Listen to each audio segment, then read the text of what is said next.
Değerli izləyicilər, videonu bəyənib kanala abunə olun ki, hər kəs son xəbərlərdən anında məlumatlansın.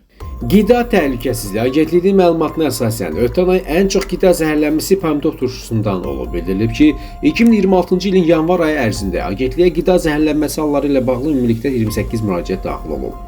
Müraciətlər agentliyin əməkdaşları tərəfindən qanunvericiliyin tələblərinə uyğun olaraq araşdırılıb. Aparılmış kliniki qiymətləndirmə nəticəsində 12 halda qida zəhərlənməsi faktı öz təsdiqini tapıb. Müraciətlər üzrə ümumilikdə 43 nəfər zərər çəkən şəxs qeydə alınıb. Onlardan 20 nəfər də qida zəhərlənməsi diaqnozu kliniki olaraq təsdiqlənib.